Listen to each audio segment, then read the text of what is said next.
So, this is a brand new race. I've been saying this since Joe Biden got out and Kamala Harris became the Democratic nominee by widespread acclamation and or a conspiracy among the elites in the Democratic Party to shove her in there because they basically had no other choice. The bottom line is this. The race has now reverted back to where it was basically before the debate. So before the debate, Donald Trump did have a solid but slim lead over Joe Biden in a wide variety of states and nationally. And now it seems as though the race is reverting back to those fundamentals. We already had the outstanding circumstance of Joe Biden effectively enduring a mental collapse in front of the entire American public and making clear to everyone that he was effectively senile. But that is now in the rearview mirror. And now we have Kamala Harris. And so looking at the polls, what we see, according to the Real Clear Politics polling average, is that Donald Trump is currently leading Kamala Harris by about 1.9 percentage points in the popular vote. That includes a new poll from New York Times Siena, which is a 1-point race in favor of Donald Trump. Again, there is a margin of error that is effectively 1 or 2 points there. Rasmussen, which is usually fairly pro-Trump, has Trump up 7. CNN has Trump up 3 against Kamala Harris, 49 to 46. Morning Consult has Harris up 1. Reuters Ipsos has Harris up 2. The majority of polls show Trump up, but not up huge. In the battleground states, the latest polling data shows Donald Trump still with a relatively durable lead in the battleground states. A new set of Emerson polls shows that Harris trails Donald Trump in Arizona, Georgia, Michigan, Pennsylvania, and that they are tied in Wisconsin. But those margins are way down for Donald Trump from where they were, say, a week ago against Joe Biden. Right now, he is up 5 points in Arizona.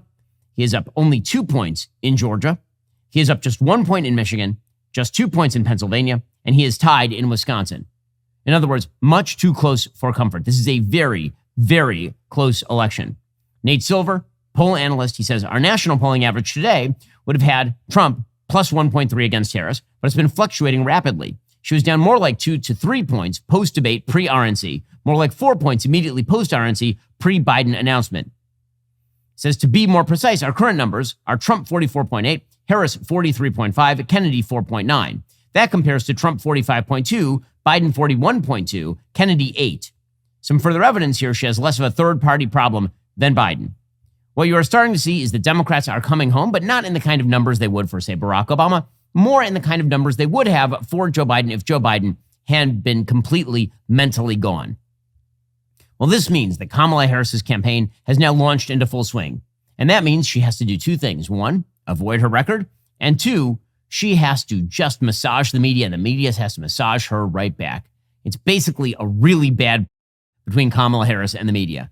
The love affair between the Democratic Party and the media is back in full bloom. For just a little while there was a little bit of tension, but now that tension has been resolved in a sweet embrace. And that is what we are seeing from the media. So Kamala Harris has now put out her very first ad. Her first ad, you knew it was coming, features the music of Beyonce, more gay pride flags than American flags, and a lot of talk about freedom. Now, that's a weird word coming from Kamala Harris, as we'll see, because it turns out she is not very much in favor of freedom. By freedom, she basically means abortion and your taxpayer money going to things she wants.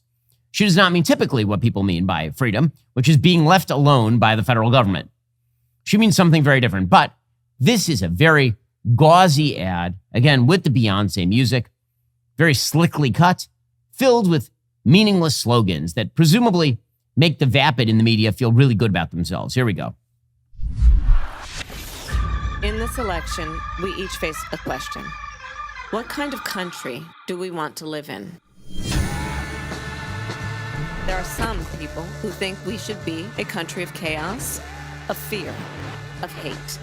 But us, we choose something different. We choose Kamala? Are you kidding me? We choose freedom. Freedom, freedom, I can't move. Freedom, cut me loose. Freedom, freedom. People are laughing. They're smiling because in Kamala Harris's America, there's so much laughter and smiling, many Pride Progress flags as well. Get ahead. The freedom to be safe from gun violence. The freedom to make decisions about your own body. We choose a future where no child lives in poverty. Where we can really, no one has poverty anymore. Wow, and there's lots of abortion. Is above the law. And also where she'll put Donald Trump in jail. Promise of America, and we're ready to fight for it. Because when we fight, we win. So join us. Go to KamalaHarris.com and let's get to work. Okay, again, a very well-produced, slick ad. Does it have anything to do with Kamala Harris? Did you learn anything about Kamala Harris in that ad? You learned nothing about Kamala Harris because the minute you learn something about Kamala Harris, you don't like her very much. I know they're trying to present her as a fresh face on the national scene. She already went through a very well-covered primary campaign for the Democratic presidential nomination against Joe Biden. She got skunked by an empty gourd that was Joe Biden's skull. It's amazing. Now, the reality is that Kamala Harris, if you just watch that campaign ad, what you would think is that she's kind of a libertarian who's hard on crime, right? That's what you would get from that. A libertarian who's pretty hard on crime. Yeah, socially liberal, but not fiscally irresponsible. And she doesn't want you victimized by gun violence or by the criminality of one Donald J. Trump. The biggest problem, however, is that Kamala Harris is unbelievably radical. Her inner circle is filled with people who have been by her side throughout her relatively unsuccessful political career. And I say relatively unsuccessful because, again, she has won one major national election, and that was to Senate in California against a candidate who was a fellow Democrat. So we'll have to see how this whole thing plays out. Kamala is a very, very radical candidate. She's pretending to be moderate, but there's something you shouldn't pretend to yourself, and that is that you should still be using one of those old cell phone services. Instead, you should be using the one cell phone company that gives you free premium access to the media you actually care about, Pure Talk. This might be the best offer Pure Talk has ever come out with. Listen to this. When you switch your cell phone service to Pure Talk on a qualifying plan, you get a free 1-year insider subscription to Daily Wire Plus. That's right. Take advantage of unlimited talk, unlimited text, 15 gigs of data, and mobile hotspot on America's most dependable 5G network for just $35 a month. And you'll get 1 year free of Daily Wire Plus. The Daily Wire Plus Insider Plan gets you access to our entire library of movies, series, and documentaries, including Lady Ballers, What is a Woman, Mr. Bertram, Run, Hide, Fight, and more. Plus, you get all our daily shows uncensored and ad-free. The only way you can do that is by going to puretalk.com/Shapiro. I've been telling you to stop overpaying for your cell phone plan for a long time. If you haven't made the switch over to Pure Talk yet, now would be the time. Go to puretalk.com/Shapiro today, switch to a qualifying plan, get 1 year free of Daily Wire Plus Insider. Again, that's puretalk.com/Shapiro today. Who are the people who are running her campaign? Apparently, Harris's family members have been her closest advisors. Harris's only sibling, her younger sister, Maya Harris, was chairwoman of her campaign for the 2020 Democratic presidential nomination, which was seen as totally dysfunctional. So good luck with that. Her brother-in-law, Tony West, was previously an associate attorney general during the Obama administration, and he's been traveling around with her. She also has a close relationship with her niece, Mina Harris, a lawyer and author. Since their marriage in 2014, Doug Emhoff has been her biggest public supporter. We won't talk about Doug Emhoff's insane radical Antifa daughter. We won't talk about that. Then there are her current and former aides. There's Rohini Kosuglu, who began working for Harris when she was in the Senate and has remained one of her closest advisors. This is according to the Wall Street Journal. Then there's Josh Su, who has served as Harris's chief legal advisor, worked on the transition team as national policy director for the 2020 campaign, and deputy chief of staff when Harris was in the Senate. So she's putting together her whole band, her whole 2020 band. The problem is that that was a wildly unsuccessful band. I mean, that is a bad team. It is a very, very not good team. So we'll have to see how her campaign runs. What we know more than anything else is that if the cameras are on Kamala Harris for more than 37 seconds, and if the media aren't allowed to lie about her, it will come out just how radical she is. Because when she is unleashed, Kamala Harris is one of the most charmless, radical politicians in American history. Certainly running for president. For example, Kamala Harris suggests that she really is just about freedom, about the American dream and freedom. But what she really thinks is more akin to Karl Marx. Here is a mashup of Kamala Harris talking many, many times about her actual goal in politics, which is not opportunity for everyone. It is instead equal outcome for everyone, which is just communism. It has to be about a goal of saying everybody should end up in the same place. And since we didn't start in the same place, some folks might need more. Giving resources based on equity, understanding that we fight for equality, but we also need to fight for equity, understanding not everyone starts out at the same place. So there's a big difference between equality and equity. Equality suggests often everybody should get the same thing. Well, that often assumes everybody started out in the same place, as opposed to equity, which is everyone should end up in the same place. People in our country are having an experience that is not equal. Well, I mean, it sounds as though she actually wants equal outcome because she keeps saying it over and over. The only way to do that is with massive government interventionism with subsidies by group. So does that sound particularly moderate to you? Also, Kamala launched her campaign with an appearance on the greatest American program of all time, the kind of program that wins you blue-collar voters in Pennsylvania, Michigan, and Wisconsin. I'm talking, of course, about RuPaul's Drag Race. So here is Kamala Harris trying to get out the vote. Oh, my God. And whenever there's a freeze frame of her laughing, I swear to God, it is just an outtake from the Joker 2 trailer. I'm just waiting for her to take her lipstick and go. Now here is Kamala Harris on RuPaul's Drag Race trying to get out the vote. Now on with the show. And remember, you better vote.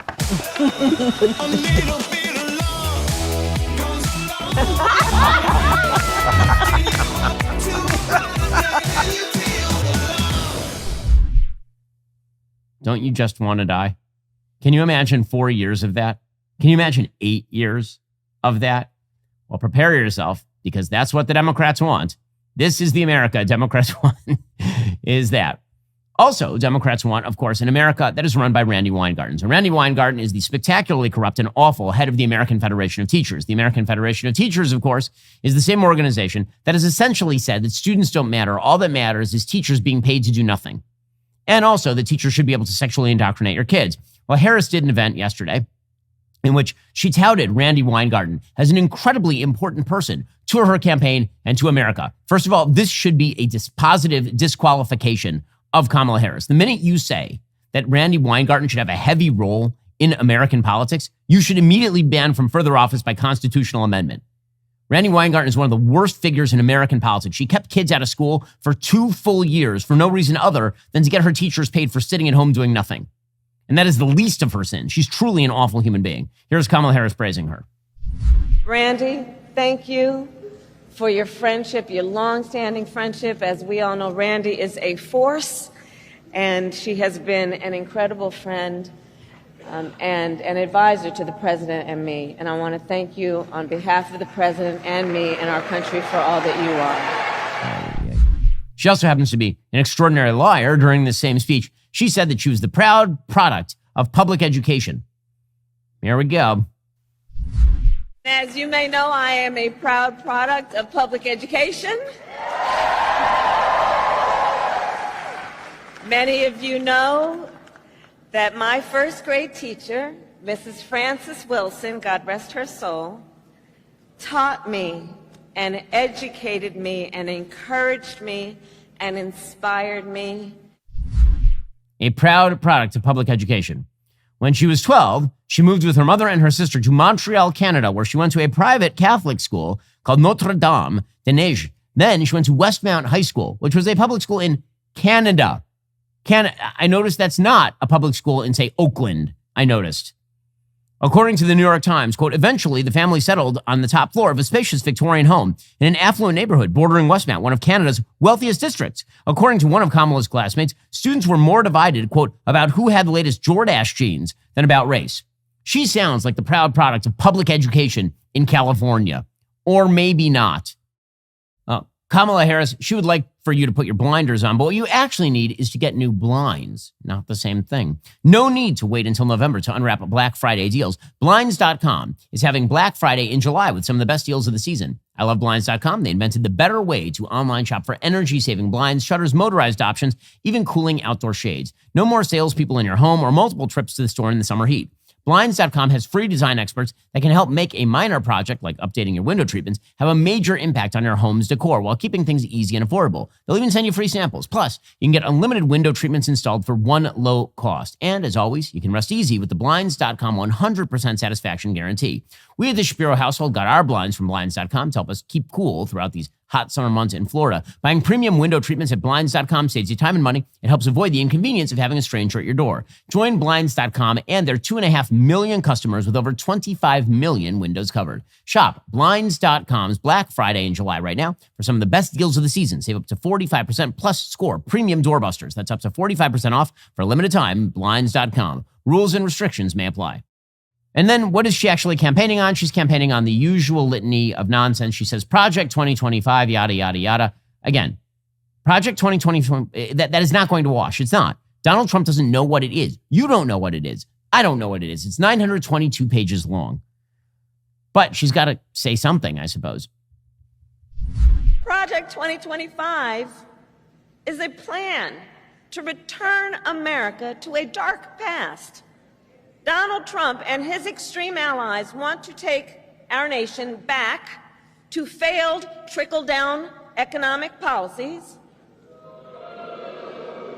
back to union busting,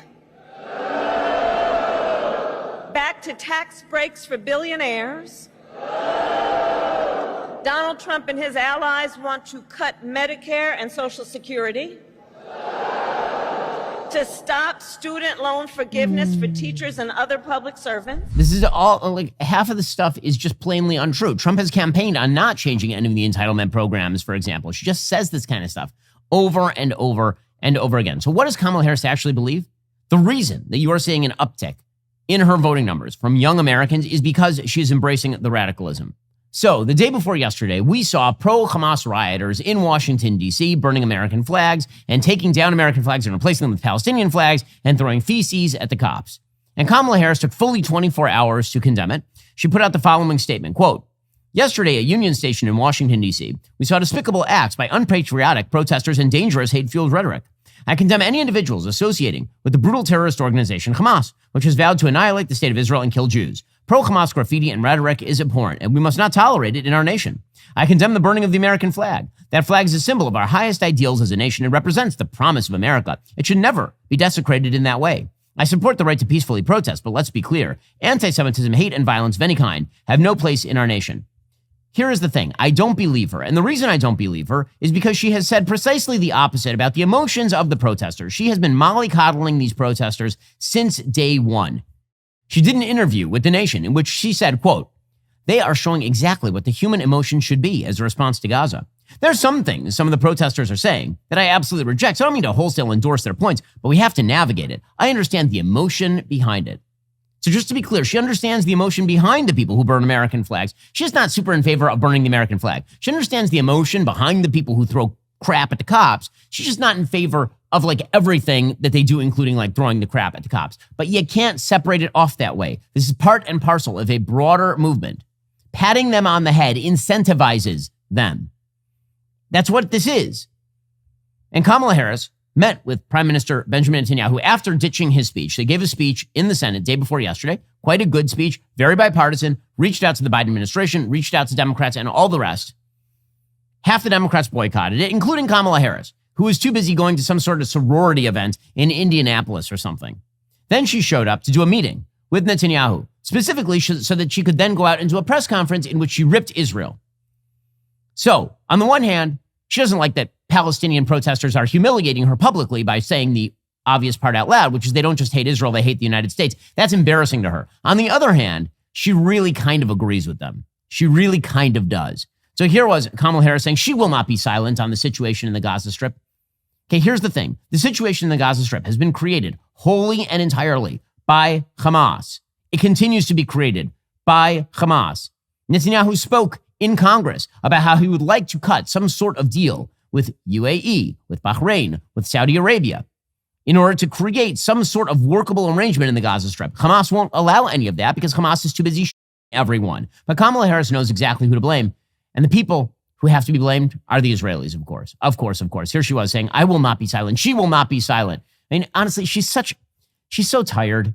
This is also tired. She's now quoting lyrics from like the live action version of Aladdin. That's Kamala Harris now. What has happened in Gaza over the past 9 months is devastating. The images of dead children and desperate, hungry people fleeing for safety, sometimes displaced for the second, third, or fourth time. We cannot look away in the face of these tragedies. We cannot allow ourselves to become numb to the suffering, and I will not be silent. Well, she will not be silent. No one's trying to silence you, lady. Keep talking. Seriously, see how it goes for you. No one's trying to silence you All we're saying is maybe at one point you might want to say who's to blame. Hamas, you might want to say that at some point.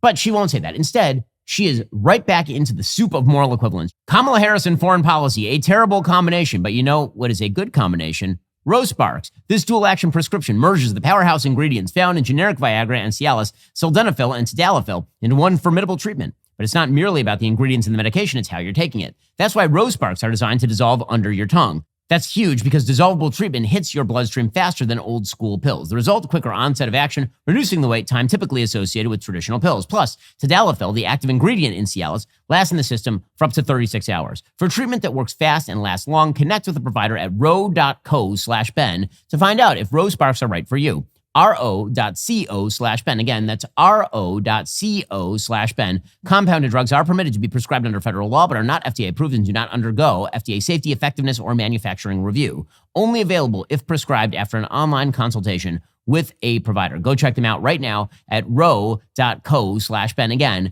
that is ro.co/Ben to get started. She says the war in Gaza isn't a binary issue. Now, I have rarely seen a binary issue quite like the war in Gaza. It is the most binary foreign policy issue of our lifetime. Incredibly binary. You had a full-scale terrorist group occupying an area that Israel abandoned in 2005. They walked into Israel. They 1,200 people. They took 250 hostages. They are currently holding babies. They people who are trying to get humanitarian aid in. They all of their potential political rivals in the Gaza Strip. They anyone who dissents. They literally place weaponry in civilian areas. But for her, it's not a binary issue. It's got complexities, man. So many complexities, says Kamala Harris. This is why I don't believe her. I don't believe her. When she says that she's, these people who are burning the flags, she's just embarrassed that they burned the flag, but she is very much in their corner. Here is Kamala Harris doing this routine. And I will close with this then. It is important for the American people to remember the war in Gaza is not a binary issue. However, too often the conversation is binary, when the reality is anything but. So I ask my fellow Americans to help encourage efforts to acknowledge the complexity, the nuance, and the history of the region. Let us all condemn terrorism and violence. Let us all do what we can to prevent the suffering of innocent civilians, and let us condemn anti-Semitism, Islamophobia, and hate of any kind. What a pathetic moral relativist she is. Truly a pathetic moral relativist. There's so many nuances, so much. 80% of Palestinians support October 7th. If an election were held in the Gaza Strip today, Hamas would win. If an election were held, by the way, in the West Bank, Hamas would win. By the way, if an election were held in Jordan today, Hamas would likely win. It isn't a binary issue, though. Don't worry, she's not radical. She's a moderate. She went out of her way also to slam Israel for what she called food insecurity. She can't say starvation because mass starvation has not occurred in the Gaza Strip, despite all of the lies from the pseudo-international organizations, which are really just fronts for Hamas and its allies. So instead, she's going to do food insecurity. Okay, the reality is that Israel has shipped in 2,000 to 3,000 calories per day per person into the Gaza Strip for the last several months in the middle of a war zone, something unprecedented in all of human history. But here she is finding a way to rip Israel. But yeah, we're supposed to believe her when she says that she's upset that people were tagging about Hamas on statues of Christopher Columbus. Sure. My serious concern about the scale of human suffering in Gaza, including the death of far too many innocent civilians. And I made clear my serious concern about the dire humanitarian situation there, with over 2 million people facing high levels of food insecurity, and 500,000 people facing catastrophic levels of acute food insecurity. I mean, she's Bernie Sanders. She's just Bernie Sanders. And any attempt to try and craft her into a magical middle-of-the-road Democrat is destined to fail if people can honestly see her. And so it is the job of the media to ensure that the people do not honestly see her. That is the most important thing the media can do for her right now. So what's happening in the land of media? Well, first of all, TikTok, which is, of course, a Chinese algorithm that is very much having an impact on the future of this elective cycle. TikTok is all out for Kamala, which should tell you something about what China wants in this election.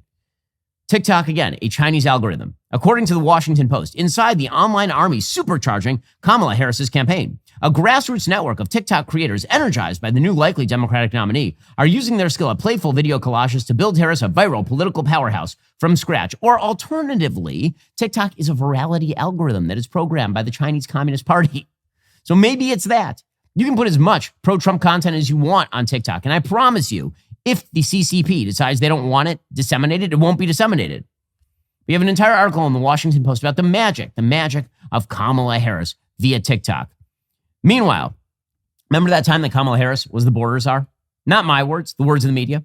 Remember that time that Joe Biden put her in charge of immigration policy with respect to the Northern Triangle? She was supposed to solve the root causes of migration, like gang violence and trafficking and cartels, he said the president of the United States when he appointed her to this, but also natural disasters, hurricanes, floods, and earthquakes. Now, you can make the case that she was never given any real power. That case is plausible, given the fact that, again, no one trusts her with power because she's terrible at her job.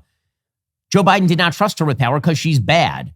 She's a bad candidate and she was a bad vice president. But she was, in fact, called the border czar by pretty much everybody until precisely the moment it became inconvenient to mention that she was the border czar. So you remember that time that everyone called Kamala Harris the border czar, and then you weren't allowed to do that anymore because now she's running for president? Well, the media love to lie to you, but you need to wake up to the truth. The best way to wake up generally is the way I wake up, Black Rifle Coffee. Black Rifle Coffee helps you wake up every morning feeling dialed in, ready to make the most of your day. Now is your chance to get 20% off your purchase with code DailyWire at blackriflecoffee.com. Black Rifle Coffee's explosive coffees are roasted right here in the United States by a veteran-led team of expert roasters who take pride in serving coffee and culture to people who love America. Every purchase you make helps them further their mission to support veteran and first responder causes. Everything from getting funding and equipment to first responders to helping veterans get medical care. Black Rifle Coffee has a huge selection of dark roasts, light roasts, and everything in between. Take the coffee quiz on their website. Get matched with a blend perfectly tailored to your specific tastes. Again, a portion of every purchase you make with Black Rifle Coffee goes towards supporting veteran and first responder causes. Your money goes a long way toward giving back to those who serve our nation. Head on over to blackriflecoffee.com right now. Use code DailyWire for 20% off America's coffee. That's blackriflecoffee.com, code DailyWire, blackriflecoffee.com, code DailyWire. So Newsbusters put out an unbelievable montage of members of the media talking about Kamala Harris as border czar before Biden dropped out. And then Kamala Harris as border czar after Biden dropped out. So the minute she became the nominee, suddenly she was no longer the border czar ever. It was wiped away, lost in the sands of time. It never happened. Poof. East Asia, we were always at war with East Asia. And here's the montage. It's amazing. Vice President Harris was not a border czar. Meantime, Vice President and border czar Kamala Harris facing some backlash. What he said about Harris and immigration was not true. She was never appointed border czar. And this will be her first visit to the U.S.-Mexico border region since she was appointed as the border czar by President Biden. People are going to have to counter the misinformation. You already hear folks talking about the border czar. She wasn't the border czar. President Biden tapped Kamala Harris, Vice President Kamala Harris, to be the border czar. Now, she wasn't the border czar. That's what Republicans labeled her. They were very critical of Kamala Harris, especially in her role as border czar. Now what she's up against is folks lying about her border record, calling her a border czar. Kamala Harris, who was appointed as the border czar. The Biden team didn't declare her the border czar. They wanted her to work on kind of the root causes of immigration. So again, that's the game the media are playing. So basically, we're all crazy. They're making us all crazy because they're liars. They're unbelievable, unstoppable liars. Now, for their part, Republicans in Congress have now passed a resolution condemning Kamala Harris's failure as border czar. The resolution was introduced by Representative Elise Stefanik. It condemns Harris's, quote, failure as border czar. They received support from all Republicans plus 6 of the Democrats. Those 6 Democrats are largely in border districts or in purple districts. According to House Homeland Security Committee Chairman Mark Green, quote, Vice President Kamala Harris is not just a failed border czar. She's an extremist on border security and immigration enforcement, as her record as senator, presidential candidate, and vice president makes abundantly clear. In March 2021, President Biden told the country Vice President Harris was the most qualified person to lead our efforts in stemming the flood of illegal aliens across our southwest border. No rational person could look at the years since and conclude anything except that she was utterly unqualified and has completely failed. That, of course, is supremely true. But don't worry. According to the media, she was never the border czar, and it's all in your imagination. It is all just there in your imagination. By the way, if you think the media are driving you crazy about Kamala Harris, I mean, your head has to be spinning with the treatment that they've been giving Joe Biden. So, as we went live about, Joe Biden gave a sort of valedictory address, and it was pretty terrible. I mean, really quite terrible. It was terrible in terms of content. He had to answer 2 questions. Why did he leave the race, and why is he still able to be president? And he didn't answer either of those questions. Instead, he just sort of rambled on about how democracy is at stackaloo, and then Sebastian good, and Kamala Harris is great, and now I'm going to be president for the next 6 months, and you guys push temples. I feel like it's a pretty good synopsis. If you don't believe me, here was Joe Biden trying to talk about the winter of peril that occurred in 2021, and instead talking about the sale on winter apparel at Burlington Coat Factory. We've come so far since my inauguration. On that day, I told you, as I stood in that winter, we stood in a winter of peril and a winter of possibilities. Peril and possibilities. So, jackets half off, winter coats half off, winter apparel. So, it was pretty bad, as everyone knows, but that's not how the media covered it. According to the Washington Post's report, quote, Biden's Oval Office speech amounts to a wistful first farewell. It had the feeling of a fond farewell, says the Washington Post. There wasn't a heavy dose of bitterness. There was more than a hint of pride. Are you kidding? There's a lot of bitterness. He literally said that he was forced out by his own party. He said it became clear that he had to drop out for the unity of the party, not because he's a senile old man who can't hold it together anymore. But according to the Washington Post, the man who has probably given more eulogies than any other U.S. politician had a significant amount of wistfulness tucked inside his Oval Office address. A bit like he is starting to reconcile with the idea that he is soon exiting political life, something that has guided him for more than 5 decades. The man who entered political life as one of the youngest U.S. senators in history is coming to terms with leaving as the nation's oldest president in history. The whole point of the address was to explain to the nation his decision to abandon his run for re-election and endorse Vice President Harris as his successor. In a way, he didn't really accomplish that. There wasn't a heavy dose of introspection in the speech. He didn't acknowledge the bitterness felt over those he considered friends, stating publicly it was time for him to go. Instead, it was the first of what will be many farewells, and also the first attempt to claim credit for what he hopes will cement his legacy. Oh, the magic. Oh, the incredible, incredible magic. Meanwhile, CBS campaign correspondent Robert Costa tweeted out a powerful photo. What was this powerful photo? It was a photo right after the address of Joe and Hunter Biden. Robert Costa described, quote, a powerful photo, the hand toward his father's face, the eyes. Put aside politics and everything related for a moment, and viewed simply on a human level, you see 2 men, father and son, still at each other's side, more than a half century since the darkness of December 18th, 1972. That date, of course, is the date on which Hunter's mom and Joe Biden's first wife was killed in a car crash. Okay, what I actually see here is Hunter Biden, a lifelong dilettante, crack-addicted, terrible, awful human being who has enriched his father and been enriched by his association with his father, and a terrible, corrupt old man who has spent 5 decades using his public position in order to enrich his family and make the country worse. That's what I see in that photo. But again, we are now, it's amazing. They switched from Joe Biden has to go. He's terrible. I can't believe he's not going. What a narcissist, too. He is a patriotic and magical old man. He is just incredible. Kamala Harris did the same routine. She said last night Joe Biden showed what leadership looks like. Apparently, leadership amounts to being really crappy at presidenting and then leaving. So last night, our president addressed the nation, and he showed once again what true leadership looks like. His words were poignant. You know, I'll speak in a moment about the importance of reminding people of history, teaching America's true history. He thinks and talks about his work and our country, understanding what it means in terms of what we do now and how that will impact the future. He thinks about our history in the context of the importance of the work we do now. Oh, the history in the context of the important work we do now. Oh, so much context. Oh my God, we're getting more of these sentences. They're going to come. Don't worry. They'll happen. We'll get to the media's soft treatment of Joe Biden the minute he does what they want. First, after more than 2 years, Daily Wire Backstage Live is making its return to the legendary Ryman Auditorium, August 14th. Join us live in our hometown of Nashville, Tennessee. One night, one iconic stage, one incredible opportunity to witness Daily Wire history in the making. I'll be there along with Matt Walsh, Michael Knowles, Andrew Klavan, Jeremy Boring, and a whole lineup of surprise guests. Trust me, you're not going to want to miss it. Now, here's the catch. The Ryman? It's not a huge place. It only holds about 2,000 people. This will sell out almost immediately. It's been 2 years since our last Backstage Live at the Ryman. Who knows when we'll do it again? Head on over to dailywire.com/Ryman and grab your tickets right now. Also, this Sunday, we release a brand new episode of Sunday Special with Victor Davis Hanson. He's a distinguished military historian and prolific commentator on contemporary geopolitics. We discuss the reverberations of the war in the Middle East, the merits of federalism, and the consequences of a possible Donald Trump victory. Here's a little bit of the trailer. It's one of the wrinkles of history that this guy who was a billionaire, who can be very crude and callous, has a natural affinity for working people, and he's blunt, and they admire his authenticity, and he's genuine, and he can be crude.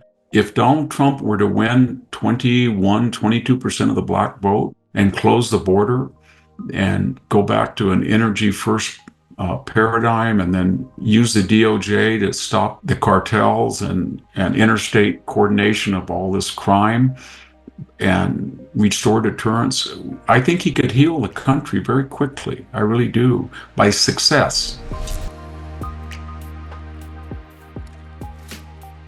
Don't miss this incredible episode of the Sunday Special with Victor Davis Hanson. So the media, man, they had 3 weeks where they actually did their job, and now it was uncomfortable for them. You could feel it. Their skin was crawling. They had to ask Democrats tough questions. They had to actually cover the news. And now they're back to doing what they love to do, which is covering for Democrats. It is their favorite thing to do. It is their happy place.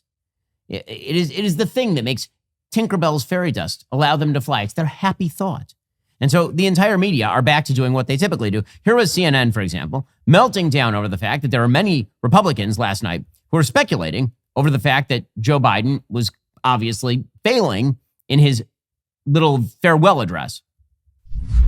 Tell me how you know he's manifestly incapable. I'm sorry to say that this is a sensitive matter where there are a lot of folks who have been talking about this for some time. Oh, yes, I've heard them too. My doctor tells me he thinks he might have something, but he also says, but he's not my patient. And look, the deeper problem, the deeper question is who is actually in charge at any given time? You know, this notion that he's only sharp for 6 hours of the day, this is an incredibly volatile moment in part because of his failures. Are we having everything you're saying, I'm sorry, is speculation. Let me tell you what is not speculation. It's not speculation that he's a massive failure when it comes to speculation because actually, unlike you, I've actually seen the guy at 9 o'clock at night. We all saw the guy. I love that from Anna Navarro. Unlike you, I've seen the guy. We all saw the guy. He's the president of the United States. We've seen it. In fact, if he weren't senile, if he weren't falling apart, he would still be in the race. That is perfectly obvious. But again, the media have to somehow spin him into a statesman now. This is like their big thing. So here's Mike Barnicle on MSNBC making the case that, you know, he was just so generous in his speech the other night. There's no bitterness, no resentment. Are you kidding me? That is a resentful old dude. Everyone knows it. Come on. Nowhere else on earth could a kid with a stutter from Scranton, Pennsylvania, and Claymont, Delaware, from modest beginnings, sit behind the resolute desk as President of the United States. And yet, here I am. That was Joseph R. Biden last night, the President of the United States. There was no bitterness, no resentment, no self-pity in his voice or in his presentation. These people. Joe Scarborough, who has flipped more times than Simone Biles dismounting the horse. I mean, it really is amazing. He went from Joe Biden is so with it. He's the most with it he's ever been. He's so with it. He's so with it. Then he went to, man, he really is not with it. That's really terrible. He seems really not with it. And now he's back to, he is a patriot and a scholar. My God, he's humble. I love that man. And then he talks about how we aren't a nation of kings or dictators, that the power is in Americans' hands, not some powerful strong man saying, I alone can fix it, not some powerful strong man saying, agree with me or I'll try you for treason, but to be humble in service. That sort of servant leadership that Jesus talked about. And again, to project that out as you're giving what in effect is your farewell speech to this campaign and country, I think is a wonderful example for politicians of all parties. He is a servant leader, just like Jesus talked about. If Jesus loved same-sex marriage, transing the kids, and abortion, He would be just like, also, if Jesus were like a super corrupt old man who made sure his entire family was paid off so they could continue smoking crack off hookers' asses. That would be just like the kind of servant leader that Jesus was talking about, probably. Just slow clap for the media. You guys you're outdoing yourselves. And by the way, she's only been a candidate for like 3 days. Like, save some, because you're going to need some of that sauce later. It's going to be a long campaign. Meanwhile, on the other side of the aisle, Donald Trump is already unleashing. Now, the reality is that going to be a successful tactic for Donald Trump? I don't know. You know, who the hell knows? It worked against Hillary Clinton. Is it going to work against Kamala Harris? I have doubts. I think, again, that all Donald Trump has to do is point to her radicalism and he wins swing states. I don't think Donald Trump needs to, be kind of the full Donald Trump, meaning as aggressive as he very often is with regard to his own opponents. And we've been saying this for years, that Donald Trump, with one iota, one shred of containment, would actually be an unstoppable political force. Nonetheless, here is Donald Trump announcing that post-assassination attempt, he is not going to be very nice. I was supposed to be nice. They say something happened to me when I got shot. I became nice. And when you're dealing with these people, they're very dangerous people. When you're dealing with them, you can't be too nice. You really can't be. So if you don't mind, I'm not going to be nice. Is that okay? Now, again, I am perfectly fine with him being extremely harsh on Kamala Harris because she's a terrible candidate and I believe not a very good person. But you might want to focus on her policies. So here was Trump yesterday calling Kamala Harris real garbage. Here we go. I know Donald Trump's type. And in this campaign, I promise you, I will proudly put my record against his any day of the week. There's the attack. What's the retort? Well, I think it's disgusting, and I get a kick out of one thing. They say, sir, be nice. You just got hit with a bullet. Maybe he's changed. Be nice. And I'd love to be nice, but I'm dealing against real garbage. Again, I sympathize with him. He is. He certainly is. But this is also the game that Democrats want him to play. Now, to be clear, what Democrats are really hoping for is a full Leroy Jenkins. Now, for those of you who don't know the online meme, that is a multiplayer video game in which everybody is sort of standing around trying to plan what their next move is. And one of the characters goes to the bathroom, comes back, and then just runs into the room without any further plan. That's what Democrats are hoping for from President Trump. They're preparing for all of that from President Trump because their best defense, the thing they love using more than anything, is calling Republicans sexist and racist. It is their very favorite thing to do. Now, I don't think that's going to work very well, but I think that Donald Trump should be very careful about how he addresses Kamala Harris, not because they're right, but because if you alienate the female audience, especially an audience that Trump has been doing slightly better with than he did back in 2020, then this election is it's too close. It's too close not to be meticulous. The meticulousness is going to pay off. If Donald Trump is not meticulous, again, the margins are too slim in these states. Right now, every single major battleground state is within margin of error post-Biden dropping out. I mean, they're in margin of error territory in Georgia. That is a massive problem. If Trump loses Georgia, the election is over. They're within margin of error territory in Pennsylvania, in Michigan, in Wisconsin. And this election is so tight. So Donald Trump has to be very meticulous about what he says. The most meticulous probably he's ever been, especially given the fact that the Democratic Party and the media, I'm not sure that coalition has ever been more enthused about taking out a Republican. They were enthused about Barack Obama, make no mistake, and they're much more enthused about Obama than they are now about Kamala Harris. But in terms of their opportunity to pull a fast one and shove Kamala Harris into the presidency and stop Donald Trump, I'm not sure I've ever seen more enthusiasm from the elite class in the Democratic Party and the media, which means Trump has to run basically a no mistakes race. Okay, speaking of errors that Republicans are going to have to avoid. So JD Vance is the vice presidential nominee for President Trump. Now, if he had a time machine, if you go back 2 weeks, would he have picked JD Vance again? I doubt it. I think he probably would have picked somebody like Glenn Youngkin from Virginia in an attempt to broaden out his base. Instead, he went with JD Vance, feeling, because he was right, that at the time he had a very solid advantage in the race against Joe Biden. Well, again, JD is super smart. He also has a long history of public commentary. So back in 2021, this is the sort of hot controversy of the day from the Democrats. Back in 2021, JD Vance was appearing on Tucker Carlson's show back when Tucker's show was on Fox. And he ripped into what he called the childless cat lady culture of the Democrats, including Kamala Harris. What I was basically saying is that we're effectively run in this country via the Democrats, via our corporate oligarchs, by a bunch of childless cat ladies who are miserable at their own lives and the choices that they've made. And so they want to make the rest of the country miserable too. And it's just a basic fact. You look at Kamala Harris, Pete Buttigieg, AOC, the entire future of the Democrats is controlled by people without children.